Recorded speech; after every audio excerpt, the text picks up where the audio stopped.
Quiero aprovechar para hablar de otra mujer que murió hace poquito, una amiga mía boliviana, Domitila Barrios, de Chungara, era su nombre de casada, después se divorció, tenía 10 hijos. Y yo la conocí en un pueblo minero llamado Yayagua, donde estuve pasando un tiempo, en una asamblea de mineros. Ella era la única mujer, eran todos hombres.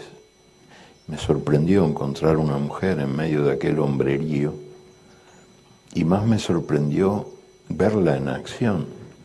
Ella se alzó entre todos, interrumpió una discusión que llevaba ya mucho rato y dijo: yo quiero preguntar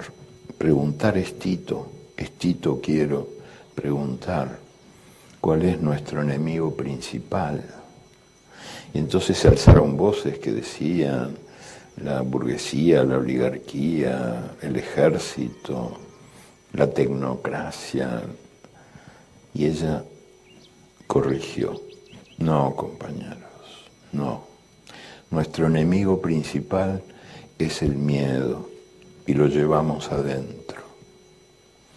Un tiempo después, en otro viaje posterior a Bolivia, la encontré de nuevo en la plaza principal de La Paz, sentada en medio de la plaza junto con otras 4 mujeres que también venían de la región minera de Oruro, las 5 sentaditas ahí en medio de la plaza, con unos carteles que advertían que estaban en huelga de hambre hasta que cayera la dictadura del general Banzer. La gente que pasaba y las veía se burlaba de ellas y comentaba así que 5 mujeres van a derribar una dictadura militar. Yo me quedé viendo aquello, escuchando. Volví después, al día siguiente y a la semana siguiente, y las vi crecer. Las 5 mujeres se convertían en 50, que después fueron 500, y después 5.000, y después 50.000, y después 500.000, y la dictadura militar cayó. Las 5 mujeres no estaban equivocadas. Ellas derribaron una dictadura militar. El equivocado era el miedo. Buenas de Dios, yo soy Santiago Maldonado. Y yo soy Tania Rivadeneira y en el audio escucharon al escritor uruguayo Eduardo Galeano hablándonos, diría yo, del miedo pero también de la esperanza. Un par de cosas que se construyen en nuestra mente. Sí, es definitivamente un escritor que recomendamos.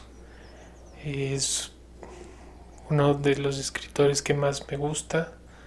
Y me gusta en muchos aspectos. Tal vez uno de los que más me gusta es el que podemos, o cómo le podemos escuchar justo en esta entrevista, que es como este ente contador, Retransmisor. retransmisor, es como una antena retransmisora de muchas ideas, de la historia, del pensamiento colectivo, del pensamiento popular, del pensamiento social. Y en este sentido, sobre lo que nos cuenta del miedo, se me hace interesante, ¿no? Como al final te dice, no estaba equivocada la persona ni la intención de cambiar este pedazo de horrible realidad que estaban viviendo, sino era el miedo. Sí, el miedo está equivocado muchas veces al pensar que puede destruir a la humanidad. A veces parece que sí, ¿no? Como que hay espacios de tiempo en los que ejerce su poder de manera casi dictatorial sobre nosotros y nos vuelve simples trabajadores del miedo o obedientes corderitos que siguen a su pastor. Pero yo creo que la clave está en el casi, porque por esta mujer Domitila que no creyó en el miedo, que le dijo, no miedo, estás equivocado, hubo todo un gran proceso de transformación que es arriesgarse a salir pues de la seguridad que al final te provee cualquiera que sea el estado que esté pasando en ese instante.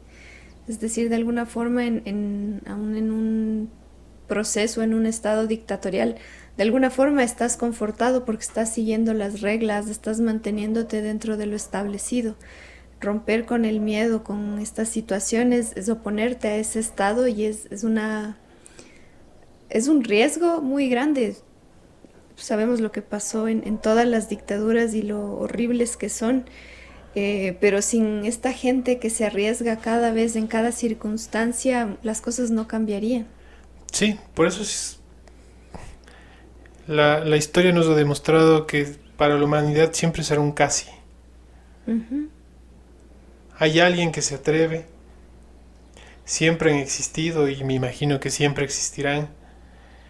Es una cuestión tal vez inherente al ser humano. Esta búsqueda de la libertad o de la utopía.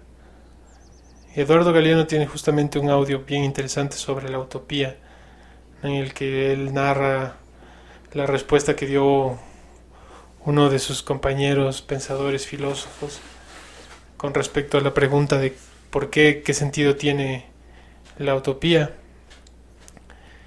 Y en resumidas cuentas le dice que, claro, la utopía es un horizonte. Uh-huh. Es aquello que no se puede alcanzar. Y tú eres consciente de eso, tú eres consciente de que no lo vas a poder alcanzar, de que siempre va a estar ahí, en el horizonte justamente. Uh-huh. Y claro, la pregunta es, ¿y entonces para qué sirve? Y la respuesta es, para caminar. Sí, es una gran respuesta. Ajá. Porque tal vez de esa forma, valga la redundancia, le damos forma a la realidad. Uh-huh.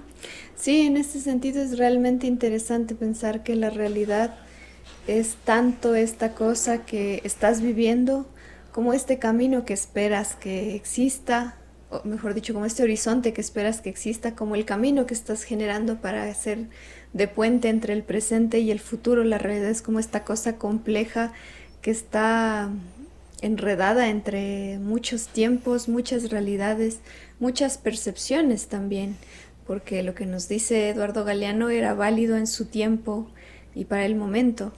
Creo que sí, sus palabras son esenciales, han trascendido en el tiempo también y podemos darles validez ahora, pero no siempre sucede con todas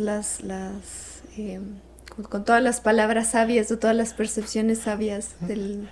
No, y es interesante que tú dices, no, justamente esto de que la realidad es parte de la realidad. Uh-huh. Me gusta ese juego de superposición, como este choque de vectores o de líneas temporales o temporalidades de la realidad. Porque claro, creo que hay diferentes realidades. O sea, hay una realidad histórica, una realidad científica, una realidad cultural, una realidad política, y hay la realidad individual, cotidiana, la individual, claro. y no todas tienen que converger en el mismo punto. Habrá veces que sí convergen, pero no siempre. Claro, es una sobreposición de cuestiones sucediendo en el mismo instante. Y todas son igual de reales. Y todas son igual de sustanciales, porque no puedes decir que no es tan sustancial el almorzar como el pensar en las cuestiones más políticas. Todas estas realidades funcionan como un engranaje de lo que somos. Sí, por eso es como tan impactante o tan chocante cuando te asientas de alguna forma y te sientes en el presente o vives o no sé si te ha pasado que llegas a estar presente. Uh-huh. Es extraño, porque Uh-huh. casi nunca lo estamos. Uh-huh. Vivimos o en el pasado o en el futuro o en la imaginación, Uh-huh. pero en el presente es bien complejo, porque el presente es totalmente impredecible. Sí. Tú puedes estar preparándote para cualquier cosa, Uh-huh. pero la realidad es impredecible. Por supuesto. Entonces, supongo que por conveniencia y por comodidad vivimos en el pasado o en el futuro o en todo lo que no nos permite estar aquí y ahora. Porque así estamos de alguna forma en nuestra zona de confort. Aunque esta zona de confort sea de sufrimiento, por ejemplo, que pasa mucho. La gente que vive en el pasado me parece que tiene este conflicto de vivir en un constante sufrimiento de lo perdido. Ujú. Claro, tan importante como qué es lo que está pasando es cómo vives lo que está pasando, porque al fin y al cabo eso define cuáles son tus acciones, como tú dices, esta cosa de estar en el presente, que es como muy zen y muy de la cuestión del budismo, de como soltar las cosas y quedarte aquí. Es un ejercicio mental muy complejo, al fin y al cabo es un ejercicio mental porque tienes que dominar a tu mente para no hacer este juego, este malabarismo entre pasado y futuro. Es como en el presente no te pide nada, entonces solamente tienes que estar aquí. Y cómo vas a estar aquí es lo que define cómo reaccionas cuando esa realidad imprevisible te choca. Si es que no logras estar como realmente en paz en el presente, cuando algo choque contra ti, vas a sobrereaccionar, vas a ser dramático o vas a ser como exagerado o extremadamente feliz. Entonces, claro, es una reacción a cómo pasan las cosas, pero es desde ti. Las cosas, pues, por sí solas no significan. Tú les das como este sentido y esta magnitud. Sí, es verdad. Es complejo porque intentar definir la realidad para mí no lleva a nada o no tendría un sentido. Sería buscar o contar todos los granos de arena de la tierra. Es un ejercicio gigantesco sin un fin que justifique tanto esfuerzo, porque tal vez alguien lo logre, ¿no? Definir la realidad en algún punto de la existencia, pero la pregunta es ¿para qué? Claro, ¿para qué contarías todos los granos de arena? Para saber cuántos hay, sí y qué. ¿Y qué? Exacto. Es complejo. Yo me centraría más bien en cómo podemos vivir esa realidad o estas realidades en las que convergemos como seres pensantes, conscientes y vivientes. Efectivamente, yo creo exactamente lo mismo. Y pues más otras cuestiones que también he estado leyendo de neurociencia. Nos vamos a ir poco a poco adentrando en cómo es la realidad y cómo transformarla.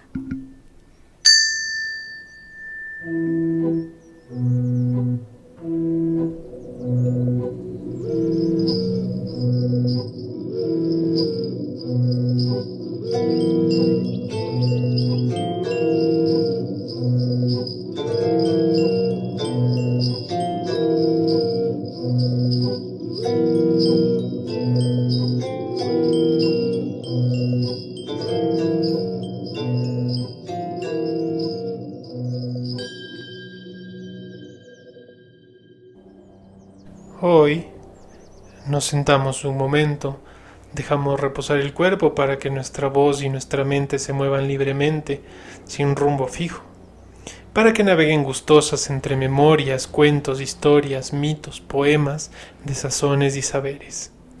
En este instante fugaz, junto a todas esas cosas sutiles que nos conectan entre seres humanos, le damos un vistazo al universo complejo, fantástico, que vive dentro y fuera de cada uno de nosotros. Hay momentos en los que me siento caer de nuevo en esta realidad que comentábamos, ¿no?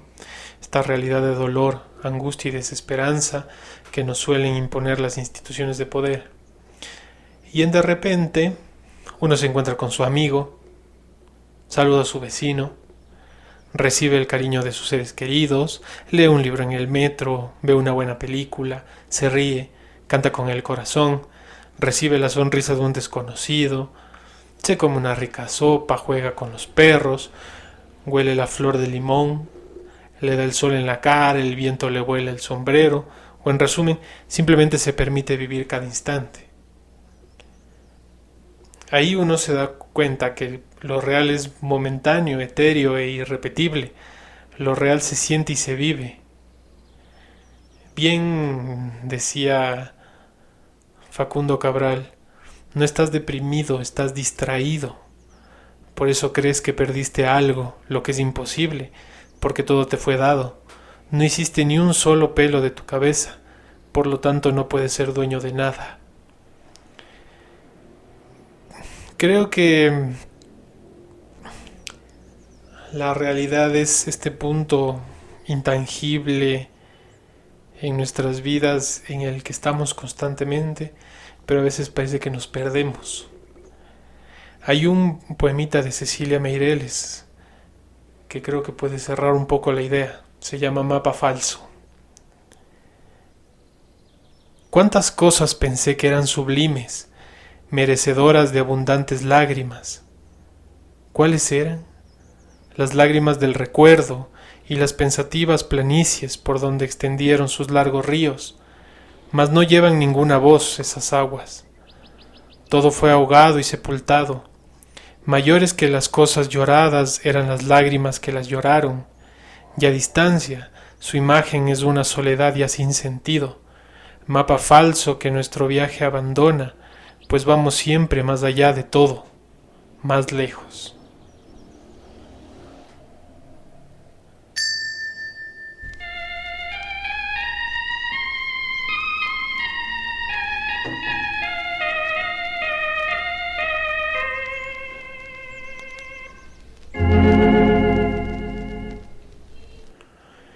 Y hoy me voy a permitir contarles un bello cuentito de Manuel Mejía Vallejo.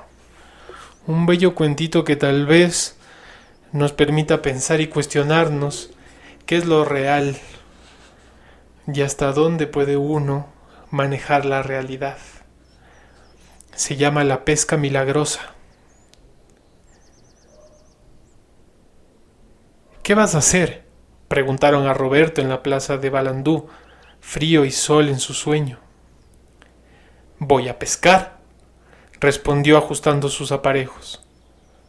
¿Dónde? Aquí en la fuente.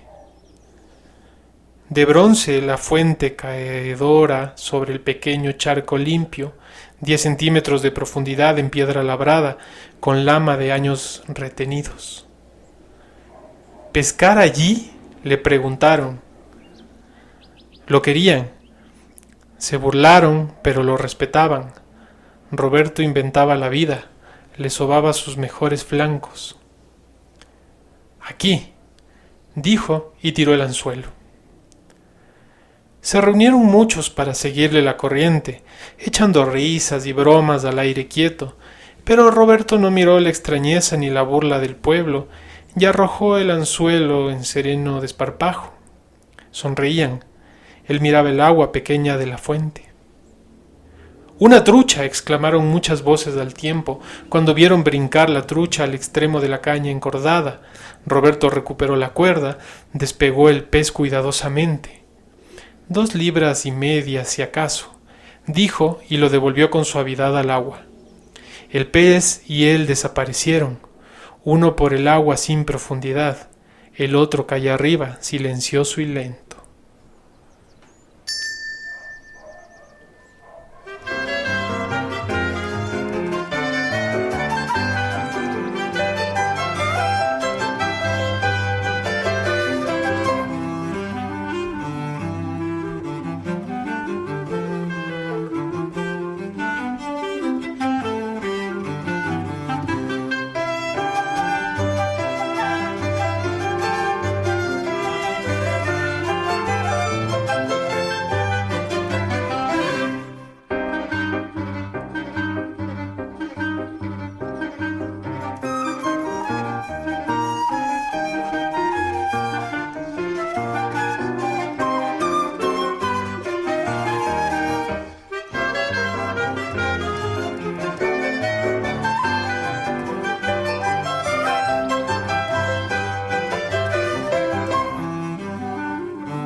al fin y al cabo, ¿qué es la realidad? No tenemos una idea firme. La filosofía durante muchísimo tiempo ha intentado ponerse de acuerdo en cuál es su materia de análisis, la realidad, los hechos.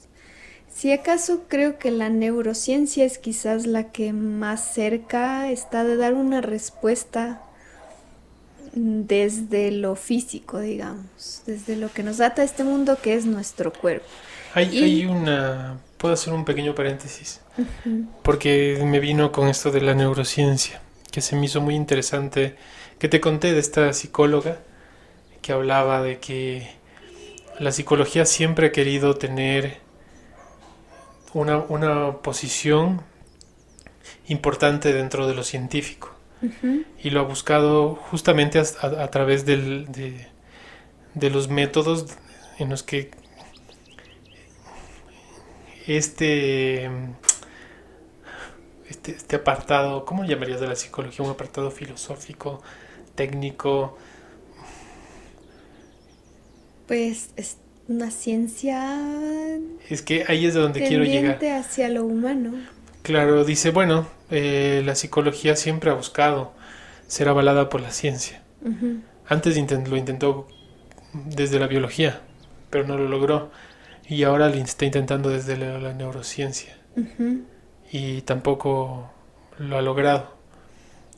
Porque la psicología necesariamente es abstracta.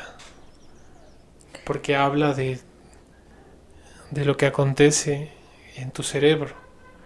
Un espacio que no hemos podido entender en su totalidad, ni aún con los más avanzados avances tecnológicos.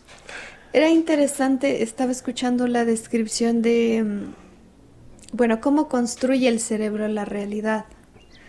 Porque no es que, a ver, pues, hay esta idea de que los sentidos perciben la realidad y luego la elaboran en tu cerebro. Sí. Y lo que decía esta neurocientífica es que es todo lo contrario. Entonces se me hacía muy interesante su forma de describir. Decía, imagínate a tu cerebro, esta cosa gelatinosa metida en una caja oscura. Esta cosa es la cosa que define la realidad. De acuerdo. ¿Y cómo lo hace? A través de los estímulos que le llegan. Entonces, ¿qué pasa? Escuchas que una puerta se cierra, escuchas un pum. Sí. Entonces, lo que hace tu cerebro o lo que hacen tus órganos es registrar el pum. Lo que hace tu cerebro, como es esta cosa metida en una caja oscura, es intentar decir, ¿de dónde viene este sonido? Y dice, bueno, puede ser que se cerró una puerta, puede ser un fuego artificial o puede ser el disparo de un arma. Porque cada una de estas cosas le hace tener a tu fisiología una respuesta distinta. Si es que fuera el disparo de un arma, tú deberías salir corriendo. Si es que fuera un fuego artificial, tú vas feliz a ver y así, etcétera, etcétera. Entonces lo que ella decía es que, o sea, es interesante pensar en tu cerebro como esta caja que no ve, que no tiene nada, pero que tiene la capacidad de, como una computadora, pues, como de hacer estas predicciones, no solamente como basado en las cosas pasadas, es decir, estos sonidos que ha registrado en su vida le permiten hacer estas ideas de qué podría ser, pero también estas cosas que tú deseas que sean. Escuchas el sonido y dices, pero si son fuegos artificiales, qué bonito sería que fueran fuegos artificiales, etcétera, etcétera. Entonces está como justo pendiente entre lo pasado y lo futuro. Entonces decía que lo que hace tu cerebro después de esto es que categoriza, y así es como entiende el mundo. Esta clase de sonidos provienen de esta clase de cosas. Esta clase de, por ejemplo, manzanas, que es esta forma redonda con estos colores, me sirve para hacer jugo, me sirve para hacer pastel, esta clase de manzana no me sirve. Y así funciona ya no tanto como la parte física, sino la parte psicológica, es decir, tu cerebro pasa a una fase psicológica en la que hace categorías y los humanos nos guiamos por categorías. Es una forma de describirlo. Y entonces sí. Ella decía algo muy interesante, una forma de salir de esta categorización que básicamente es solamente un trato entre las sensaciones que percibe tu cerebro y cómo tu cerebro las interpreta, es la imaginación. Ajá. porque la imaginación te permite atravesar todo esto de una forma distinta. Ahora, como toda la imaginación, tienes que tener cuidado con la imaginación porque si luego se te va la mano, te vuelves a insertar en estas fantasías pasadas o futuras. Entonces también te puedes volver a perder. Pero es un buen mecanismo utilizar la imaginación como para descategorizar. Sí, es bien interesante leerlo o verlo desde ese lugar. Porque si tú te pones a pensar, lo imaginario también es real. Me refiero a que está pasando. Tal vez no para todos, pero para ti sí está pasando y sí te está generando cosas. Ajá. O sea, cuando tú te imaginas, por ejemplo, a la persona que te gusta, te da una emoción Ujú. adentro. O sea, Claro. en tu cuerpo se generan Ajá. cosas. Las neuronas están chispeando ahí. Y Ujú. el corazón se agita. No eres una piedra con algo que no existe, entre comillas. Ujú. Claro, sí es bien interesante porque ella justo decía, estos sets de categorías son muy personales. Y claro, se me hace bonito pensar que eso pasa cuando la gente se vuelve como experta en algo, porque decía esto de los pasteles, y cuando escuchas a tu mamá o a tu abuelita que es como, no, ponle tanto de sal, es como al ojo, Sí, porque su set de como de conocimiento al respecto de esta cosa está tan bien armado que no necesita una justificación, solamente es una acción ya, porque todo su cosa está muy bien armado y se me hace muy bonito porque es una forma en la que el mundo exterior y sus cuestiones ya se internalizó tanto que es como parte de ti. O sea, ya es natural a ti. Eso se me hace muy bonito porque es una, este permear las cosas entre un adentro y un afuera, lo que al fin y al cabo pues es la realidad. Ahora tú que no sabes nada al respecto de la cocina, vas y metes ahí y no lo que te da sabes, la gana y todo claro. sale mal. Pero no es porque haya alguna razón, es que solamente tú no estás acoplado a esa realidad, no estás acogiendo esa realidad desde dentro de ti, tú solamente estás ahí sí reaccionando a una cosa desde, pues desde tus propias categorías, desde tus propias nociones de las cosas. Sí, es fascinante este proceso evolutivo que tenemos todos los seres humanos al crecer, Ujú. básicamente porque mientras vas creciendo te estás formando y mientras te estás formando estás volviendo reales cierto tipo de patrones o dogmas que te Exacto. permiten luego defenderte en el mundo real, Sí, digamos. ajá. Y a mí me encanta este choque de, de realidades, ¿no? Por ejemplo, cuando eh, tú que eres una persona que desde muy pequeño practicabas un deporte, pongámosle el voleibol, o el ecuavoli, mejor dicho, porque claro, es diferente, ¿no? El ecuavoli se juega con esta pelota dura, que es una micasa, se juega solo de tres contra tres, y claro, cuando tú eres pequeño y esa pelota te golpea, eso duele, es muy pesado, es muy difícil. Ujú. La gente lo ve desde afuera y dice, pero ¿cómo pueden manejar? O sea, la pelota está volando en el aire, ¿no? Estás luchando contra la gravedad, contra el peso de la pelota, eh, la forma y el volumen, porque tampoco es que es una pelota muy grande, se mueve rápido, tú tienes que pegarle más fuerte.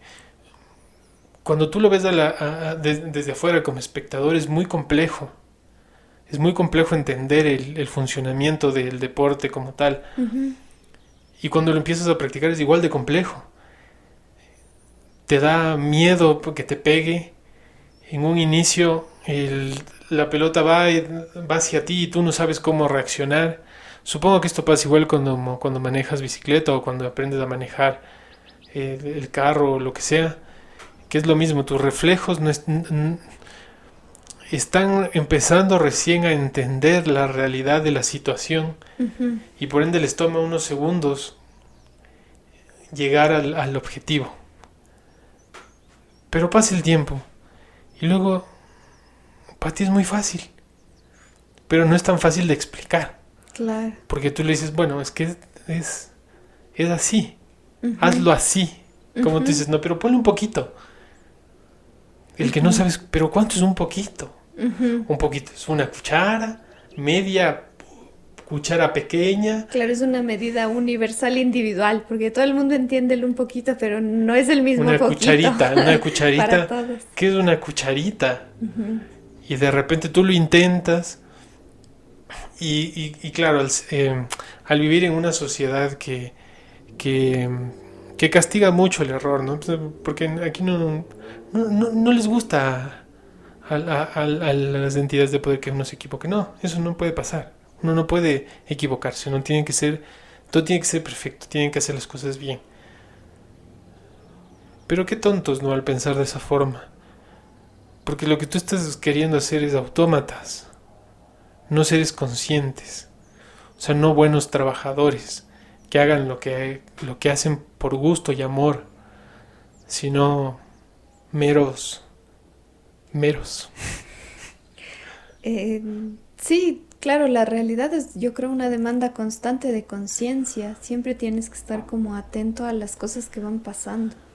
Y bueno, claro, a diferencia del deporte o como de estas disciplinas o formas en las que tú generas una especie de memoria como muscular, una Ujú. especie de que tu cerebro se activa para eso y ya sabe cómo funciona, está el arte, por ejemplo, las artes en general, y ese es como lo valioso y lo necesario de practicar artes porque es justo esta lucha entre lo interno y lo externo, que nunca se termina, o sea, nunca llegas a estar 100% seguro ni completo de que esto salió como debía, porque adentro tienes una idea o una forma que quieres plasmar.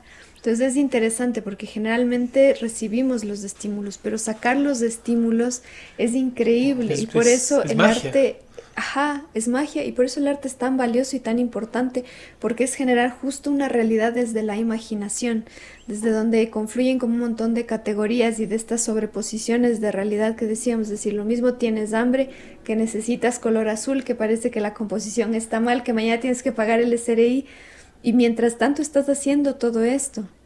Entonces, eh, por eso es tan importante que no solo la gente que nos dedicamos a esto lo haga, sino todo el mundo en cualquiera de las infinitas facetas y formas de arte que hay, que incluso puede ser las plantas, solamente es como te voy a sembrar y te voy a poner aquí y a ti acá más abajo Ujú. para que a ti te dé el sol y a ti no. Es de esta sensibilidad, de esta cosa que es mm, yo creo que va más allá de la percepción solamente externa. Es como esta lectura tal vez de un sexto sentido que se dice que involucra todo esto, más lo que tú eres, la cosa que percibe las cosas. Entonces me hace, siempre creo que vamos a hacer esto, que es recordarle a la gente que no importa, no es una cosa de perfección, como tú dices, o de hacer las cosas bien, sino es la cosa de hacer, porque en el hacer vas a encontrar este vínculo, esta ventana entre la realidad que se crea dentro de ti y la realidad que está por fuera de ti. Sí. Y no te puedes zafar de ninguna. No, pero puedes mezclarlas, hacer que choquen como las olas, así, que se haga algo ahí. Sí, qué bello y qué gratificante poder vivir en estas dos realidades a la vez. Ujú. Y eso no es exclusivamente de un grupo social o de un grupo etario o o de un grupo de personas en concreto. Es del ser humano, Del ser humano porque como es tal. una capacidad que la tenemos Ajá. vigente y viva. Sí, los niños que son como nuestra versión básica, nuestra versión sin cargar más programas ni aplicaciones, Claro, tienen una tendencia muy natural hacia las artes en todo, cantar, bailar, eh, dramatizar, porque les gusta como contarte las historias moviéndose y contando. Entonces es señal clara de que es tan nuestro y tan necesario y no debería sistematizarse, no debería volverse parte de nadie. sí. A mí eso, ponte, me da un poco de tristeza a veces. Cuando voy al cine, por ejemplo, porque tú sabes que me gusta mucho ir al cine, y veo a la gente aburrirse en el cine. No lo puedo entender. Ujú. Te están planteando un mundo fantástico, increíble, y le dieron forma. Lo materializaron. Estás en el espacio exterior. Estás en la Edad Media. Estás con los romanos, con los judíos, con los incas. Estás con los robots. O te atraviesan fantasmas. Amores imposibles. Y una serie infinita de posibilidades materializadas frente a ti, y tú te aburres. Me parece una locura el punto al que ha llegado la sistematización psicológica y el control que hay sobre justamente esta capacidad de imaginación y de disfrute, que uno ya no tiene, ya no se puede fascinar con una puesta de sol o con el canto de un pájaro. Ujú. No lo sé. A veces me da tristeza. Y me da tristeza, yo sé que este es un sentimiento egoísta, me da tristeza porque me parece que el otro no puede sentir lo mismo que yo siento. Y me da una tristeza, pero le diría, me encantaría que tú pudieras sentir como yo estoy sintiendo en este instante. Ujú. Cualquier cosa. Acariciar un perro, darnos un abrazo. Se ha sistematizado tanto el comportamiento humano. Justo a propósito de eso, estaba escuchando otro neurocientífico que se ¿Cuántos llama... neurocientíficos escuchaste? Siempre escucho todo lo que puedo y luego en mi cerebro se mezclan las cosas posibles. Pero él era David Eagleman y decía que más probablemente, o sea, porque pues la ciencia no te va a decir un 100% sí, porque siempre hay una ventana de posibilidad, de duda y de más experimentación, pero lo más probable es que la realidad la hacemos desde nosotros, o sea, no hay una cosa fija como tal a la que estemos agarrando y de ahí estemos bueno, más o menos sí, o sea, agarramos cosas desde afuera y las interpretamos, pero la mayor parte pasa desde nosotros hacia afuera. Entonces, él decía justo al respecto de qué pasa con la gente y por qué nos hacemos grupos con los que nos juntamos y nos solidificamos y nos hacemos amigos y grupos a los que rechazamos. Entonces él decía, claro, tú vienes sin nada en tu mentecita. Vienes como con tu set de cosas genéticas y biológicas y demás, y luego poco a poco el medio te va dando como ciertas características con las que generas, de personas con las que generas esta afinidad, que se vuelve tu grupo interno, la gente con la que coincides, con la que te gusta estar. Todo lo que no esté adentro de esto se convierte en el grupo externo. Lo que puede tender hacia, lo que sucede es que a lo que es externo tú siempre le vas a ver como una clase de como sospecha. Y dice que esto puede ser que venga desde que éramos tribus, o sea, antiguamente éramos pequeñas tribus en las que tu sobrevivencia dependía de saber quiénes son exactamente y quiénes no, porque te van a atacar o porque puede pasar algo. Entonces, entre estas dos cosas, los internos y los externos, hay un experimento que habían hecho que se me hizo bien interesante, que le habían puesto manos, como en fotitos, y a una mano tenían manos en fotitos, así te mostraban, y luego te mostraban manos a las que les estaban poniendo como un cotonete, así algodoncito, y luego otra mano a la que le ponían una aguja.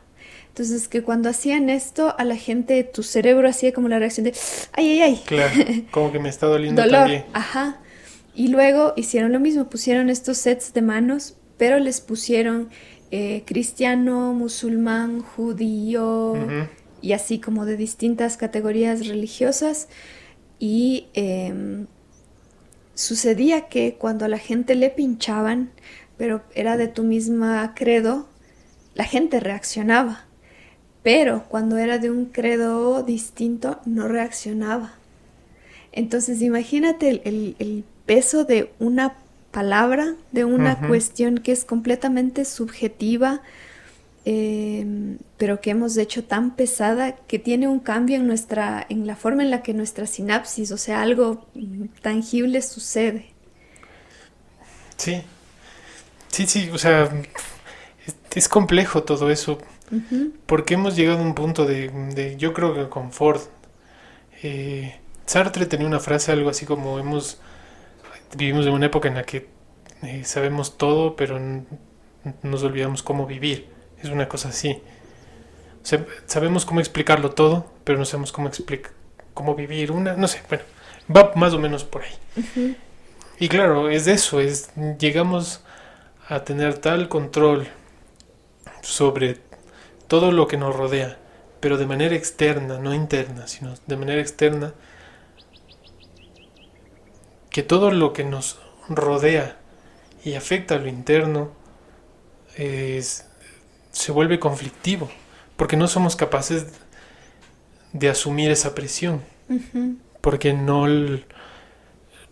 es un lugar que no hemos trabajado y que socialmente no se ha trabajado. Se ha trabajado desde lo científico, desde la búsqueda de la explicación de las cosas, a través del método científico, o sea, de que sea demostrable, que sea comprobable y que empíricamente sea funcional. Pero nos olvidamos de todo este aspecto espiritual que, si quieres, es el 50% del ser humano. Uh-huh. O sea, es la mitad de lo que somos y lo hemos dejado atrás completamente. Es interesante pensar cómo la sociedad no lo puede dejar y ha encontrado sus métodos ahora para que haya un sustento desde ese lugar también, porque es parte de nuestra realidad. Uh-huh.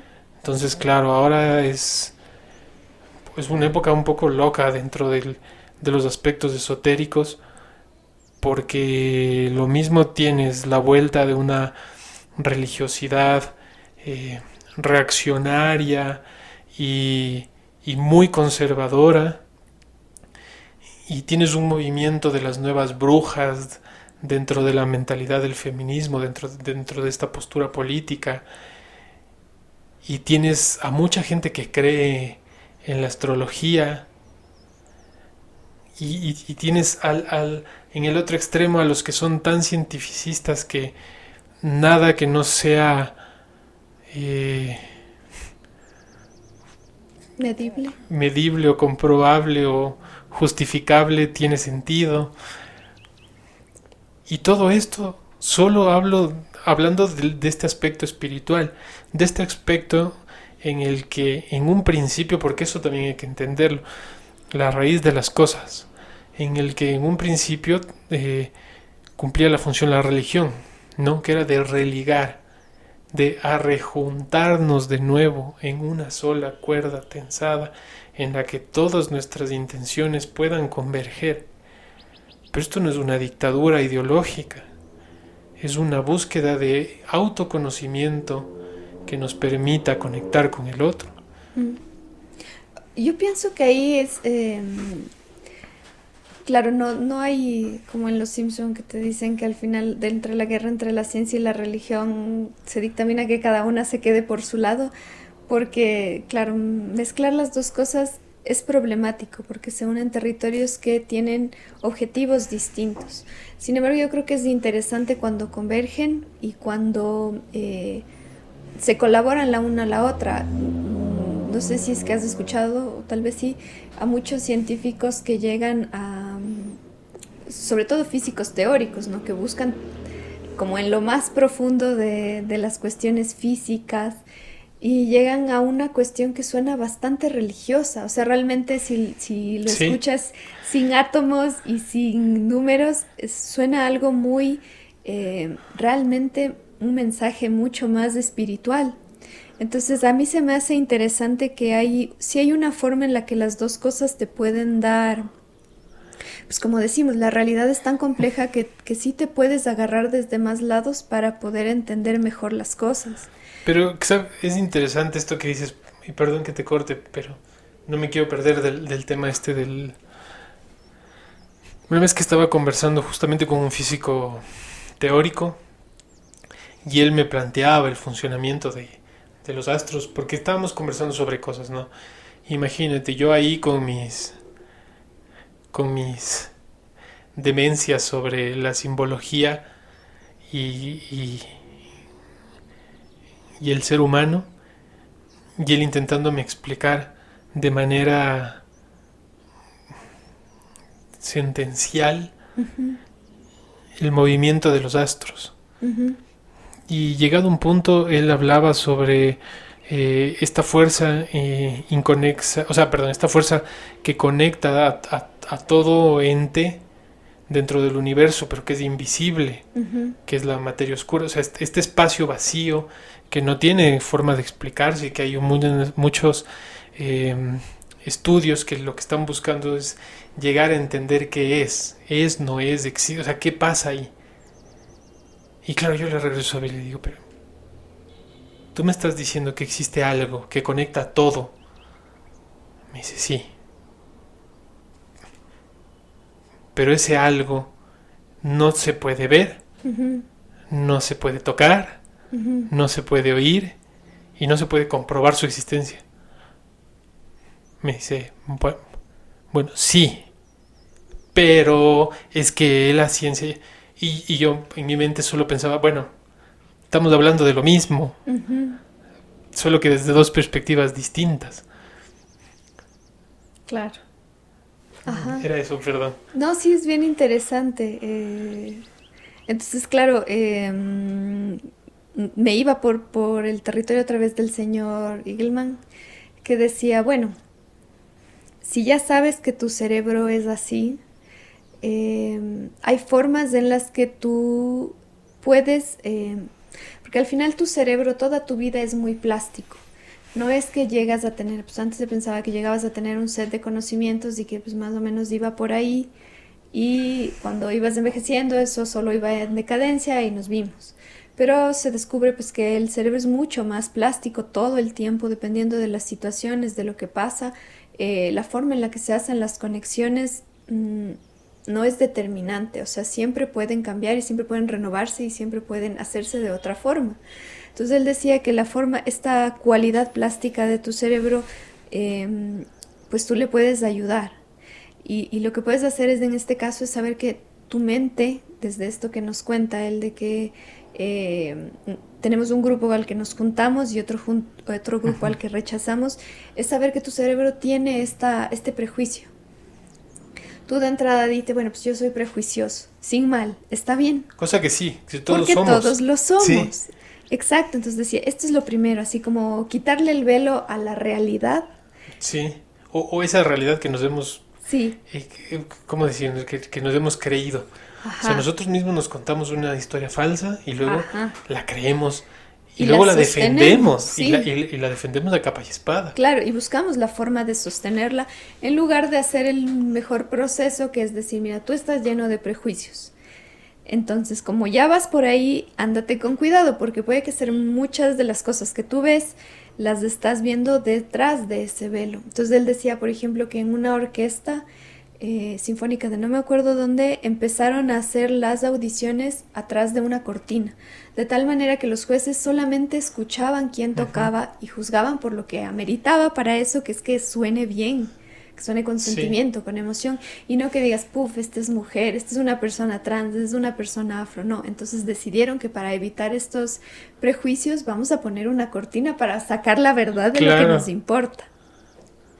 Entonces, claro, luego decía, ya que tienes esto, es importante también saber qué cosas nos deshumanizan. Entonces, claro, justo estas previsiones de tal vez yo tengo mi prejuicio hacia las personas de color. Entonces, pues, ¿cómo tendemos a deshumanizar? Hay ciertas categorías que les ponemos a las personas de color. Entonces... Y yo, que aquí quiero hacer igual un paréntesis muy pequeño. Tal vez la tendencia más clara en la que justificamos no solo este tipo de comportamientos, sino todo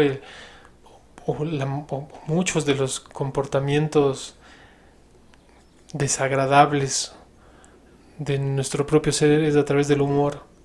Por eso hay que tener cuidado. Hay que tener cuidado con lo que se dice y cómo se dice. Sí, porque puede ser un mecanismo para deshumanizar. Es decir, jaja, me río del problema, pero no estoy haciendo No, pero realmente no me lo tomes en serio, si es nada. un chiste, es una broma. No estás haciendo realmente nada para salir de tu prejuicio ni realmente hacer conciencia de que tienes este prejuicio. Y luego él decía una forma muy interesante en la que puedes hacer para juntarte con otro grupo de personas y es no empezar por lo que te hace diferente, porque ya de entrada sabes que el otro grupo es diferente. Entonces, ¿qué haces? Es conversar de, a mí me gusta este perro, a mí me gusta esta comida, porque cuando tienes un grupo muy diferente, y nos pasó hace nada, es que si hablas de comida, la gente toda comienza a decir, no, pero qué rico, no, y a mí también me gusta. Entonces generas una empatía, es decir, amplías este grupo, abrazas a esta nueva gente, y a través de estas cosas que son empáticas, eventualmente puedes llegar a las que son polémicas. Entonces, mira, yo no estoy de acuerdo en tal tema, no estoy de acuerdo en cuestiones políticas, en cuestiones religiosas, pero ya hay un marco de acogimiento, ya hay algo que les abraza que impide que te vaya 100% al odio. Es como, bueno, vamos a disentir, pero está bien. Claro. Entonces hay un montón de mecanismos que a mí me gustó mucho porque son súper prácticos, no es una cuestión que te haga hacia una tendencia o hacia una cosa. Es una cuestión que me parece muy razonable, muy racional y muy fácil de hacer.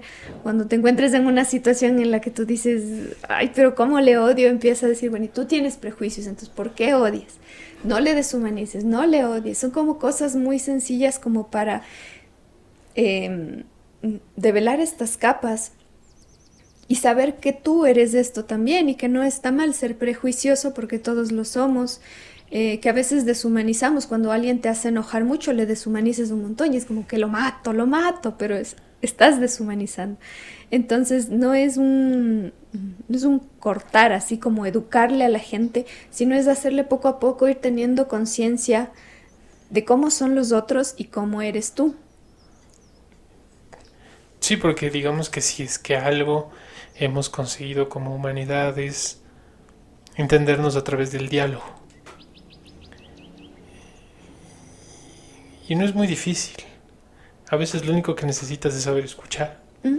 Y también o sea, me gustó esta cosa de la ligereza, ¿no? De empezar con las cosas simples para unirte con la gente y luego poco a poco ir hacia las más complejas, ya con más cariño, ya con más empatía, ya con más cercanía. Entonces muchas veces denostamos como el conversar de cosas simples como el clima, como cómo está la familia, cuando no, al final eso nos puede servir un montón, es una gran puerta para entrar en la mente humana y en la complejidad de la conversación y de las ideas.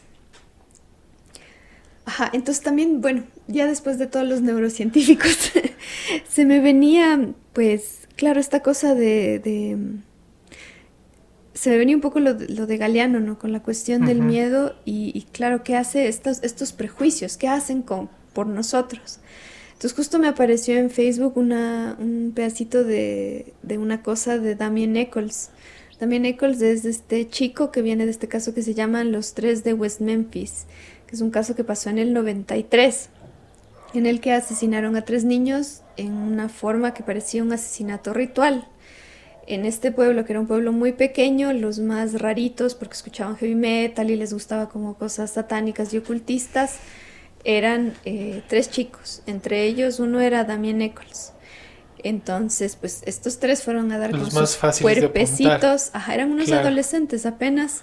Fueron a dar con sus cuerpecitos a la cárcel. A él le condenaron a muerte, a él y a otros 2 les condenaron a muerte y al tercero como a 200 años de sentencia de cárcel. Esto pasó en el 93 y apenas en el 2010 empezaron a hacer nuevas investigaciones y se dieron cuenta de que el ADN no era compatible con ninguna de las evidencias supuestas que habían encontrado en este caso. Entonces todo esto sucedió porque pasaba en medio de una época en el que había este pánico satánico, es decir, que la prensa, todos los medios oficiales se encargaron en poner un énfasis tan brutal en que la gente que escuchaba, se veía y decía tales cosas tenían una tendencia a ser seres horribles, malvados, perversos. Y dentro de esta retórica del temor, estos 3 pobres muchachos perdieron toda su vida, realmente salieron como con ya de adultos, y sin deber nada, o sea, sin haber tenido ninguna razón. Y pues la verdad, en lo que leí no encontré que hubieran hecho alguna resolución de realmente quién fue, es decir, que hay un asesino que anda por ahí que no se sabe qué más hizo, pero como todo el peso de los medios se fue hacia ellos, se generó todavía más, o sea, se alimentó, se le echó leña al fuego de esta retórica del temor, porque a alguien le convenía, porque al fin y al cabo la gente que tiene estos pensamientos diferentes es gente que no es tan fácil de controlar, porque está haciendo justo este proceso de pensar en conciencia todo el tiempo. Entonces, claro, se me vino esto, ¿no? Es como con esto que dice Galeano, el miedo es esta cosa tan fuerte que nos puede poner realmente como una amarra en la realidad, y te puede hacer creer que tal persona no merece vivir, o tú no mereces vivir de tal forma. Es decir, es una forma muy compleja y muy salvaje al final de enredarte, de encerrarte, de maniatarte. Y es a conveniencia de alguien, o sea, esto no es gratuito. Cuando son al menos en cosas como este caso, es a conveniencia de alguien. Y muchas veces también, hablando de esto de los grupos y de los clanes, que tengas miedo de salir y de ver otras cosas, también es a conveniencia de tu clan, de las preferencias que estás teniendo. Entonces, claro, otra de las recomendaciones que daba el neurocientífico es viajar, porque es una forma de ir ensanchando y de dejar de pensar que los otros son diferentes y malos. Pero entonces, volviendo al caso del chico Eccles, es bien interesante lo que sucedió después, ¿no? En este proceso que es muy injusto y horrible, es decir, es probar cómo la realidad del miedo acabó con tu vida, digamos. Él encontró que la meditación y la magia era la forma de liberarse. Es decir, que justamente desde tu propia mente, desde tu propia conciencia, no importa en la situación física en la que estés, no tienes que estar atado. No importa que el miedo y la injusticia le hayan puesto en la cárcel y le hayan quitado sus ilusiones de la vida normal. En la cárcel tuvo un proceso en el que pudo sentirse libre y feliz y contento y hacer las paces pues con los seres humanos en general, porque es al final la conducta humana la que todos podríamos tener, es señalar a alguien para acabar con el mal. Él tuvo que experimentar eso, pero decidió encontrar magia, decidió encontrar otra forma de entender la vida, otra forma de rascar ese velo de la realidad. Sí, la realidad es una construcción constante y es una construcción personal. Por eso hay que ser muy conscientes de qué queremos construir.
Vivir es desviarnos incesantemente.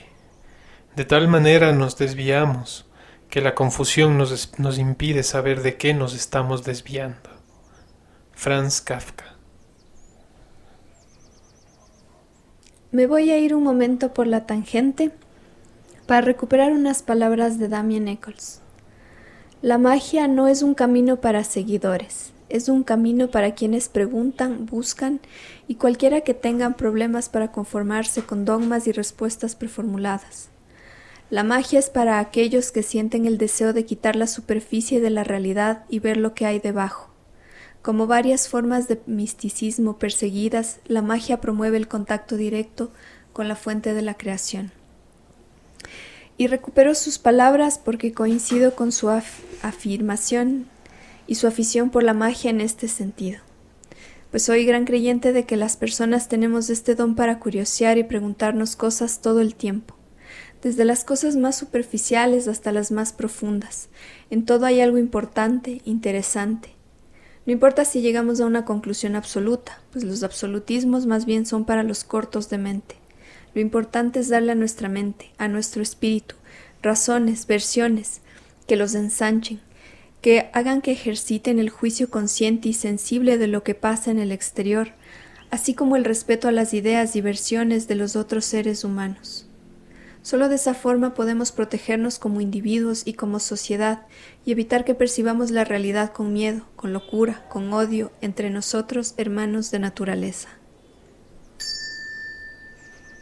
Esperamos que hayan disfrutado el programa de hoy. Queremos agradecer a la radio de Paraíso Modular por brindarnos este espacio. La música del Palo Encebado fue compuesta e interpretada por Sara Zambrano.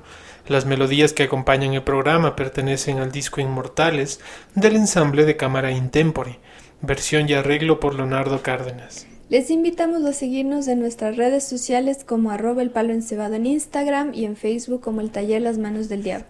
Pueden escuchar este y todos nuestros episodios en Spotify o en nuestro canal de YouTube. También tenemos grupos en Telegram y WhatsApp, donde intentamos publicar constantemente noticias, curiosidades, videos interesantes, entre muchas otras cosas. Pueden unirse para conversar y compartir. Les invitamos a escucharnos la próxima semana a la misma hora por la radio de Paraíso Modular. El dramaturgo Friedrich Schiller nos dice: la fantasía es una perpetua primavera. Así que la próxima semana nos encontraremos para conversar sobre la siempre exuberante fantasía. Recuerden siempre que no hay ni uno solo de nosotros que no sea portador de ese espíritu sagrado, un constructor de relatos, un perpetuador de tradiciones y por ende un generador de cultura desde cualquier contexto y realidad. Compartan abiertamente su sabiduría, sus historias, sus visiones, sueños, sensaciones y dolores. Las palabras pueden salir con ambigüedad, con rareza, mas escúchenlas pacientemente, porque sin duda quedarán asombrados. Muchas gracias, nosotros somos del Palo Encebado.